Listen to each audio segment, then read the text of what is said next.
স্বাগতম জনাইছো ডেমোক্ৰেসি লাইভৰ ষ্টুডিঅ'ৰ মজিয়ালৈ ষ্টুডিঅ'ত মই দেইজি 9 জুলাইত পালন কৰা হ'ব ধৰ্মঘট আৰু শ্ৰমিকৰ বিভিন্ন সমস্যা সমাধানৰ দাবীতেই এই ধৰ্মঘট পালন কৰা হ'ব আৰু এই বিষয়ে আমাক সবিশেষ জনাবলৈ আজি আমি ষ্টুডিঅ'ৰ মজিয়ালৈ আমন্ত্ৰণ জনাই আনিছো আন্তঃৰাষ্ট্ৰীয় পৰ্যায়ৰ শ্ৰমিক নেতা বীৰেন কলিতা ডাঙৰীয়াক আৰু তেখেতে 9 জুলাইত হ'ব লগা এই ধৰ্মঘটৰ বিষয়ে আমাক সবিশেষ জনাব আমি প্ৰথমে স্বাগতম জনাইছো আপোনাক আমাৰ ষ্টুডিঅ'ৰ মজিয়ালৈ আৰু মই যে উল্লেখ কৰিলো যে 9 জুলাইত যি ধৰ্মঘট হ'ব শ্ৰমিকৰ বিভিন্ন সমস্যা সমাধানৰ দাবীত সেই বিষয়ে আপোনাৰ মুখৰ পৰা মই দৰ্শকসকলক জনাবলৈ বিচাৰিছো নমস্কাৰ আৰু লগতে ডেমোক্ৰেসি লাইভৰ সমূহ পৰিয়াললৈ ধন্যবাদ অহা 9 জুলাই গোটেই সৰ্বদেশব্যাপী এটা তাৰমানে ৰাষ্ট্ৰীয় সাধাৰণ ধৰ্মঘট হ'ব ইয়াত মূলতঃ কেন্দ্ৰীয় ট্ৰেড ইউনিয়ন আছে প্ৰায়কেইটা কেন্দ্ৰীয় ট্ৰেড ইউনিয়ন 12-13টা সংযুক্ত কিষাণ মৰ্চা আৰু অৰ্থাৎ তাৰমানে আমাৰ উদ্যোগিক শ্ৰমিক কৃষি শ্ৰমিক আৰু কৰ্মচাৰী ফেডাৰেশ্যন এইবিলাক ইয়াত এই ধৰ্মঘটৰ তেওঁলোকৰ উদ্যোক্তা আৰু ইয়াত যিটো বিজেপিৰ যিটো ট্ৰেড ইউনিয়ন আছে BMS ভাৰতীয় মজদুৰ সংঘ তেওঁলোকে এই ধৰ্মঘটটো বিৰুদ্ধকৰণে সমৰ্থন কৰা নাই বিজেপিৰ যিটো ট্ৰেড ইউনিয়ন বাকী সকলো স্তৰৰ শ্ৰমিক কৃষক সকলোৱে ধৰ্মঘট আছে আৰু এই ধৰ্মঘটটো আচলতে আছিল 20 মে'ত কিন্তু যদি হ'ল পেহেলগাম বা পাকিস্তান আৰু হিন্দুস্তানৰ মাজত যুদ্ধ পৰিস্থিতি সেই পৰিপ্ৰেক্ষিতত এই ধৰ্মঘটটো পিছুৱাই দিয়ে 9 জুলাইত ৰখা হৈছিল মূল ইয়াৰ দাবী হ'ল একেবাৰে প্ৰধান দাবী হ'ল শ্ৰম সংহিতা লেবাৰ কোড ভাৰতৰ স্বাধীনতাৰ আগত আৰু পাছত শ্ৰমিকৰ বহুত ট্ৰেড আৰু আন্দোলনৰ ফলত 44খন ট্ৰেড ইউনিয়ন আইন আমাৰ ভাৰতবৰ্ষত আছে এতিয়া এই বিজেপি চৰকাৰে তেওঁলোকে ইতিমধ্যে কেবিনেটত প্ৰস্তাৱ পাছ কৰিছে আৰু বিজেপি নেতৃত্বাধীন যিবিলাক আছে ৰাজ্য চৰকাৰ তেওঁলোকেও এইটো পাছ কৰিছে খালি এতিয়া নটিফিকেশ্যনখন আহিব বাকী আছে আহিলেতো হৈ যাব ইয়াৰ যে শ্ৰম সংহিতা 4টা লেবাৰ কোডৰ শ্ৰম আইনবিলাক উঠাই দিব এই শ্ৰমিকৰ অধিকাৰবিলাক তেওঁলোকে খৰ্ব কৰিব যায় আছে তেওঁ আজি নৰেন্দ্ৰ মোদী ডাঙৰীয়াই প্ৰধানমন্ত্ৰীয়ে বাৰে বাৰে কৈছে সবকা সাথ সবকা বিকাশ যিবিলাক অধিকাৰ আছে আমাৰ শ্ৰমিক কৰ্মচাৰী কৃষি শ্ৰমিকৰ তেওঁ সেইবিলাক সব বানচাল কৰি আদানী আম্বানীৰ হাতত গোটেই পাৱাৰটো দিব গৈ আছে তাৰ কাৰণে বিদ্ৰোহ তাৰ কাৰণে সংগ্ৰাম এই শ্ৰম সংহিতা আমি নামানো শ্ৰমিক শ্ৰেণী নামানো আমাক অধিকাৰৰ বেছি কেই লাগে এনেকৈ এই শ্ৰম সংহিতাত তেওঁলোকৰ মাৰাত্মক কিছুমান কথা আছে যে আমাৰ আগতে আমাৰ আজিৰ পৰা 150 বছৰ আগত চিকাগো চহৰত যে আন্দোলন হৈছিল যিটো মে' দিৱসৰ উৎসৱ 8 ঘণ্টা শ্ৰম 8 ঘণ্টা আমোদ প্ৰমোদ 8 ঘণ্টা বিশ্ৰাম আজি ইমান বছৰ পিছত আমাৰ শ্ৰমিক শ্ৰেণীয়ে শ্ৰম ঘণ্টা কমাব লাগে বুলি কৈছে কাৰণ টেকন'লজি ইমান মডাৰ্ণাইজ হৈছে ইমান গতিকে অলপ শ্ৰম ঘণ্টা কমাবহে লাগে কিন্তু তেওঁলোকে কৈছে যে 8 ঘণ্টাৰ জেগাত 12 ঘণ্টাও কৰাব পাৰিব আৰু শ্ৰমিকক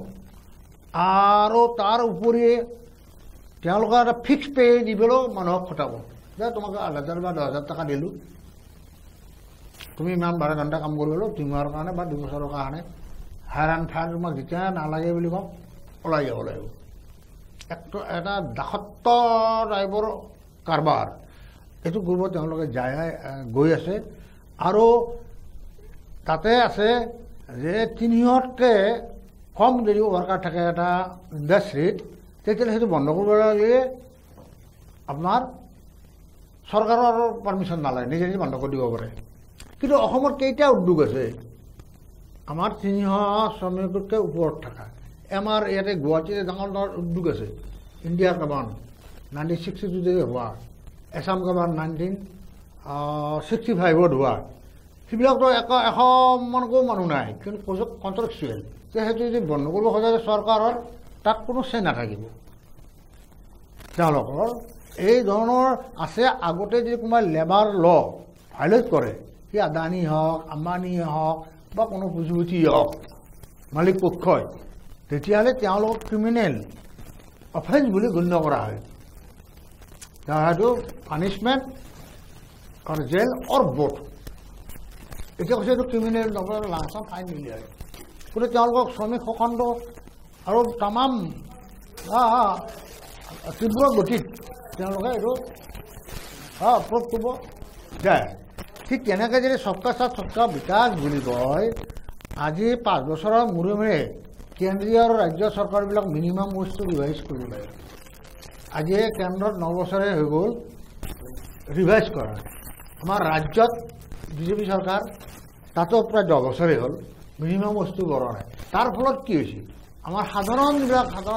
শ্ৰমজীৱী জনসাধাৰণ কৃষি শ্ৰমিকেই হওক উদ্যোগ শ্ৰমিকেই হওক বা কোনোবাই প্ৰাইভেট স্কুলত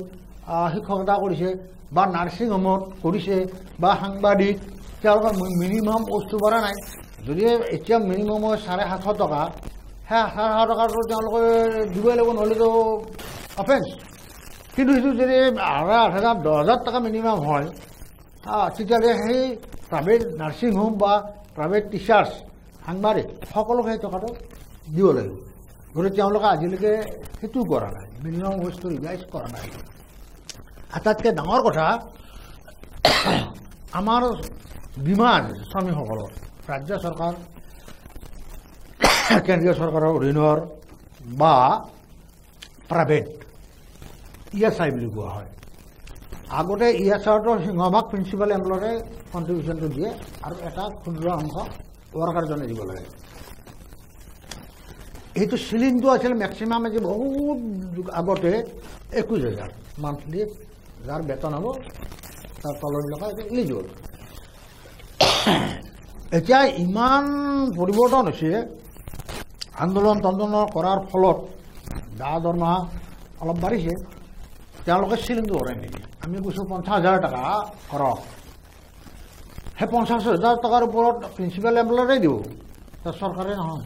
আৰু ৱৰ্কাৰে এটা পাৰ্ট দিব গতিকে তেওঁ চিলিংটো নভৰোৱাৰ কাৰণে আমাৰ মানুহে চিকিৎসা ল'ব পৰা নাই ESI এইটো এটা শ্ৰমিক বিৰোধী কাম আমি এতিয়া এইবিলাক দাবী আমাৰ আছে এই ধৰ্মঘটত আৰু এইটো কেন্দ্ৰীয়ভাৱে আৰু আমি নিজস্বভাৱে উদ্যোগবিলাকে আমি লোকেল চাৰ্টাৰৰ আমি ডিমাণ্ড হিচাপে আমাৰ গুৱাহাটী ৰিফাইনাৰীত আমি দিছোঁ আমি এই 9 তাৰিখটো শেষ ধৰ্মঘট নহয় ইণ্ডিভিজুৱেল যিবিলাক ছেক্টৰ আছে ছেক্টৰবিলাকো এই ধৰ্মঘট কৰিব আৰু কেন্দ্ৰীয়ভাৱেও আৰু ৰাজ্যিকভাৱেও কৰিব ইতিমধ্যে এটা ভাল কথা হৈছে কি যিবিলাক বামপন্থী দল আছে কেন্দ্ৰত CPI CPM CPI ML ইত্যাদি দলকেইটাই একেবাৰে ফুল ছাপোৰ্ট এই ধৰ্মঘটত দিছে আমাৰ অসমতো এই সংগঠনবিলাকে নিশ্চয় ছাপোৰ্ট এটা আহিব আৰুতো এইপিনে বিহাৰৰ তেজস্বী যাদৱৰ RJD দল লালু প্ৰসাদৰ বা কংগ্ৰেছ তেওঁলোকেও ইয়াত ছাপোৰ্ট দিব সমস্ত বিৰোধী এই সাধাৰণ ধৰ্মঘটত ছাপোৰ্ট দিব বা আমাৰ যোগদান কৰিব এটা কথা আমি এই আলোচনাৰ মাজেদি আমি আমাৰ অসমৰ যিবিলাক আছে উদ্যোগ শ্ৰমিক কৃষি শ্ৰমিক সকলোকে আমি বিনম্ৰ অনুৰোধ দিছোঁ এই সংকটৰ সময়ত য'ত আমাৰ শ্ৰমিকৰ স্বাধীনতাই শেষ হৈ যাব ট্ৰেড ইউনিয়ন আইনবিলাক থাকোঁতে আজি চাহ বাগিচাত ট্ৰেড ইউনিয়নবিলাক আইন থাকাতে তাতে প্ৰয়োগ নকৰে আৰু যদি এইবিলাক উঠাই দিয়ে তেতিয়াহ'লেতো দাসত্ব মানে কিটো দাস হিচাপে গণ্য কৰিব এই চৰকাৰে কিটো দাস আৰু গতিকে এইটোত সকলো স্তৰৰ এই চাহে কওক কৃষি শ্ৰমিকেই কওক চাহ শ্ৰমিকেই কওক নিৰ্মাণ শ্ৰমিক ঠিকা শ্ৰমিক উদ্যোগ শ্ৰমিক স্থায়ী অস্থায়ী সকলোকে আমি আহ্বান জনাইছোঁ এই ধৰ্মঘট আহক আমি সকলোৱে আমি সফল হওঁ আৰু ধৰ্মঘট সফল হোৱাটো 100 ভাগে খাটাং কাৰণ বিজেপিও এইটো ট্ৰেড ইউনিয়ন এইটো অপোজ কৰা নাই কৰিব পৰা নাই কাৰণ অপোজ যদি তেওঁলোকে কৰে তেওঁলোকৰ যিবিলাক ৱৰ্কাৰ্ছ আছে ৱৰ্কাৰ্ছবিলাক তেওঁলোকৰ পৰা ওলাই গুচি যাব সেই শংকাত সেই ভয়তে তেওঁলোকে সমৰ্থনো কৰা নাই এইবিলাক চৰকাৰৰ লগত থাকিলে সমৰ্থন নকৰি আৰু বিৰোধিতা কৰিলে তেওঁলোকৰ গোটেই ইউনিয়নবিলাক দুৰ্বল বা ইউনিয়নৰ মেম্বাৰশ্বিপ গোটেই বেছি বেলেগ ইউনিয়নত সোমাই যাব গতিকে তেওঁলোকে এটা কৌশলপূৰ্ণ এটা স্থিতি এটা লৈছে। গতিকে এই 9 জুলাইৰ যি ধৰ্মঘট 24 ঘণ্টীয়া ধৰ্মঘট সম্পৰ্কে আমাৰ ফালৰ পৰা এইটো থাকিল। মই এই কথাখিনি মই যেহেতু all India central council of trade unions অৰ্থাৎ AICCTUৰ মই একমাত্ৰ অসমৰ পৰা বিষয়ববীয়া নেশ্যনেল ভাইচ প্ৰেছিডেণ্ট, অসম ৰাজ্যিক সমিতিৰ মই সভাপতি আৰু উত্তৰ পূৰ্বাঞ্চল বা দেশৰ যিবিলাক তৈল উদ্যোগ আছে তাৰ যিবিলাক ফেডাৰেশ্যন আছে তাৰো মই অন্যতম বিষয়ববীয়া। ইয়াৰ উপৰিও ট্ৰেড ইউনিয়ন ইণ্টাৰনেশ্যনেল TUI আৰু world federation of trade union বিশ্বত তেওঁলোকৰ লগত মই আংশিকভাৱে মই যুক্ত আৰু তেওঁলোকৰ এই আন্তৰ্জাতিক দুই শ্ৰমিক সংগঠনৰ যিবিলাক আন্তৰ্জাতিকভাৱে সন্মিলন হয় সেই সন্মিলনবিলাকতো মই গোটেইবিলাকতে যোগদান কৰি আহিছোঁ। অহাটো মই যোগদান মই কৰি যাম। এই আন্তৰ্জাতিক সন্মিলনবিলাকত এই দুটা খুব ভাল আমাৰ আন্তৰ্জাতিক মঞ্চ আছে ট্ৰেড ইউনিয়নৰ। গতিকে আমি যেনেকৈ কওঁ বিশ্ব শ্ৰমিক এক হওক তাৰ সেই মঞ্চও আছে। ইতিমধ্যে মই আগতে মই ক'বই গৈছোঁ মই বিভিন্ন ৰাষ্ট্ৰ communist non communist Jordan, Cuba, Russia, Greece, Venezuela, Iran, Malaysia, Dubai, Nepal, Singapore